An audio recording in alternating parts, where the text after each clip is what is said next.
అందరికీ నమస్కారం అండి. ఈరోజు వీడియో చూసే ముందుగా మీలో ఎవరైనా మొదటిసారిగా మన ఛానల్ని చూస్తున్నట్లయితే మన ఛానల్ని తప్పకుండా సబ్స్క్రైబ్ చేసుకోండి.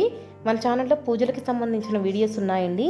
మీకు కనుక ఇంట్రెస్ట్ ఉంటే ఒకసారి మన ఛానల్ని చెక్ చేసి వీడియోస్ నచ్చితేనే మన ఛానల్ని సబ్స్క్రైబ్ చేసుకోండి.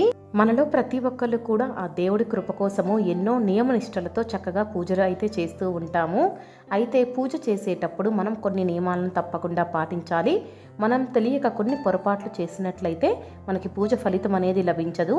మనం నిత్యం దీపారాధన చేసేటప్పుడు ముఖ్యంగా చేయవలసినది మనం శుభ్రత అనేది పాటించటము. ఏ ఇంట్లో అయితే శుభ్రత ఉంటుందో లక్ష్మీదేవి ఆ ఇంట్లోకి రావటానికి ఇష్టపడుతుంది. కాబట్టి మనం ఎప్పుడూ కూడా శుభ్రంగా ఉంచుకోవాలి.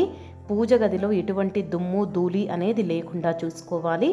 అలానే వారానికి ఒక్కరోజు కానీ 10 రోజులకి ఒక్కరోజు కానీ దేవుడి పటాలను ఈ విధంగా చక్కగా శుభ్రం చేసుకోవాలి. అలానే దేవుడి పటాలకి మనం బొట్లు పెట్టేటప్పుడు తప్పకుండా పసుపు గంధము కలిపి చక్కగా కలుపుకొని ఈ విధంగా బొట్లు అనేది పెట్టుకోవాలి. పసుపుతో మాత్రమే మనం బొట్లు అనేది పెట్టకూడదు. గంధం కలిపి మాత్రమే మనం దేవుడి పటాలకి చక్కగా ఈ విధంగా బొట్లు అనేది పెట్టుకోవాలి. అలానే చాలామంది చేసే పొరపాటు ఏమిటంటే మనం దేవుడి పటాలకి చక్కగా ఈ విధంగా బొట్లు పెట్టేటప్పుడు చూపుడు వేలతో బొట్లు అనేది పెడుతూ ఉంటారు. అలా చేయకూడదండి. చూపుడు వేలతో మనం బొట్లు పెట్టడం అనేది చాలా తప్పు. ఈ విధంగా దేవుడి ఫొటోస్ అన్నింటికి నీట్గా గంధము కుంకుమతో ఈ విధంగా చక్కగా బొట్లు పెట్టుకోవాలండి. అలానే దేవుడి పటాలని నేలపై పెట్టకూడదు.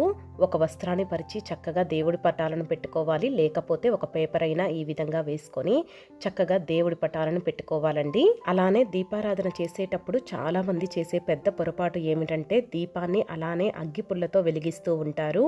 అలా చేయకూడదని మనకి పండితులు తెలియచేస్తున్నారు. ఈ విధంగా ఏక హారతిని వెలిగించి చక్కగా ఆ హారతితో మనం దీపం అనేది వెలిగించుకోవాలి. ఒకవేళ మనం ఏకహారతితో దీపం వెలిగించకపోతే అగరబత్తితో అయినా కూడా దీపాన్ని వెలిగించుకోవచ్చు. ఈ విధంగా దీపం వెలిగించిన తర్వాత దీపానికి 5 చోట్ల గంధము కుంకుమతో చక్కగా బొట్లు పెట్టుకొని అక్షింతలు పూలని మనం దీపానికి సమర్పించాలి. అలానే దీపం వెలిగించేటప్పుడు దీపారాధన శ్లోకం అనేది చదువుకుంటే చాలా మంచి జరుగుతుంది. అందుకోసం ప్రతి ఒక్కళ్ళు కూడా దీపం వెలిగించేటప్పుడు దీపారాధన శ్లోకం అనేది చదవాలి. అలానే దీపం వెలిగించేటప్పుడు దీపం కింద తప్పకుండా తమలపాకు కానీ ఒక ప్లేటు కానీ పెట్టి మనం దీపం అనేది వెలిగించాలి. చాలా మంది నేలపై అలానే దీపం పెట్టేసి వెలిగిస్తూ ఉంటారు. అలా చేయకూడదు. మనం కుందులు పెట్టేటప్పుడు తప్పకుండా కింద ప్లేటు కానీ ఒక తమలపాకు కానీ పెట్టుకోవాలి. నేలపై దీపాన్ని పెడితే మనం దీపాన్ని అగౌరవపరిచినట్లు అవుతుంది. అందుకోసం దీపాన్ని ఈ విధంగా చక్కగా తమలపాకులో వెలిగించుకుంటే ఇంకా మంచిది. మనకి రోజు తమలపాకులు అందుబాటులో ఉండవు కాబట్టి మనం ఒక ప్లేట్లో అయినా కూడా ఈ విధంగా దీపం అనేది పెట్టి వెలిగించుకోవచ్చు. అలానే చాలామంది చేసే పెద్ద పొరపాటు ఏమిటంటే మనం పూజ చేసే సమయంలో ఎప్పుడూ కూడా పొరపాటున కూడా స్టీలు వస్తువులు ఉపయోగించకూడదు. స్టీలు అంటే ఇనుము కాబట్టి ఇనుముని మనం పూజలో ఎట్టి పరిస్థితుల్లో ఉపయోగించకూడదు. ఇనుము అంటే శనికి సంబంధించింది కాబట్టి పూజలో ఎప్పుడూ కూడా మనం స్టీలు వస్తువులను ఉపయోగించకుండా రాగి కానీ ఇత్తడి కానీ వెండి కానీ ఈ విధంగా మనము చక్కగా ఉపయోగించుకొని పూజ అనేది చేసుకోవాలి. అలానే మనం నిత్యం పూజ చేసేటప్పుడు తప్పకుండా శుభ్రత అనేది పాటించాలి. ఏ ఇంట్లో అయితే శుభ్రత ఉంటుందో ఆ ఇంట్లోకి లక్ష్మీదేవి రావటానికి ఇష్టపడుతుంది. కాబట్టి ప్రతి ఒక్కళ్ళు కూడా తప్పకుండా పూజలో శుభ్రత అనేది పాటించాలి.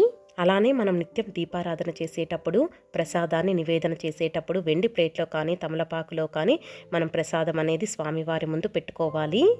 మనలో చాలామంది చేసే పెద్ద పొరపాటు ఏమిటంటే కొంతమందికి అయితే పూజ రూమ్స్ అనేవి ఉంటూ ఉంటాయి. కానీ మనలాంటి చిన్న ఇళ్లల్లో మాత్రం పూజ గదులు అనేది సపరేట్గా ఉండవు కదా.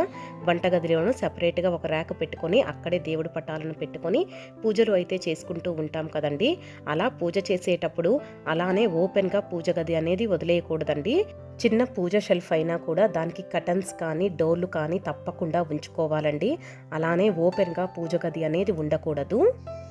అలానే మనం నిత్యం పూజ చేసేటప్పుడు ఉపయోగించిన అక్షింతలని పువ్వులని 10 రోజులకి మించి మనం పూజా గదిలో ఉంచుకోకూడదండి. వాటిని ఒక కవర్లో నీట్గా పక్కన పెట్టుకొని పారే నీటిలో కానీ ఎక్కడైనా చెట్టు మొదట్లో కానీ వెయ్యాలి. వీటిని ఎవ్వరూ తొక్కకుండా ఉండాలండి. ఎవరైనా తొక్కే ప్రదేశంలో వీటిని వేసినట్లయితే మనకి పూజ ఫలితం అనేది లభించదు. అలానే మనలో చాలామంది చేసే పొరపాటు ఏమిటంటే దేవుడికి నమస్కారం చేసేటప్పుడు గుడిలో కానీ ఇంట్లో కానీ ఒక్క చేతితో చేస్తూ ఉంటారు. అలానే హారతిని కూడా ఒక్క చేతితోనే కళ్ళకి అద్దుకుంటూ ఉంటారు. అలా కూడా చేయకూడదండి. అలానే నిత్య పూజ చేసేటప్పుడు చాలామంది చేసే పెద్ద పొరపాటు ఏమిటంటే పూజలో వచ్చి రాని మంత్రాలు చదువుతూ ఉంటారు. అలా చేయటం చాలా తప్పండి. మనకి పూర్తిగా వస్తేనే మంత్రాలు అనేది చదవాలి.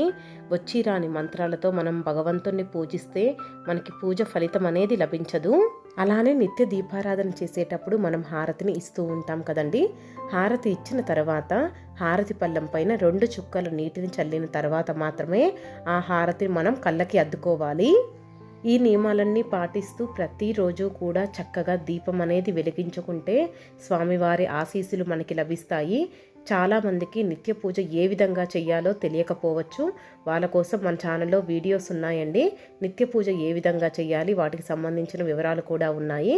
వీడియో నచ్చితే మాత్రం మన ఛానల్ని తప్పకుండా సబ్స్క్రైబ్ చేసుకోండి. Thank you for watching this video. Please subscribe our channel.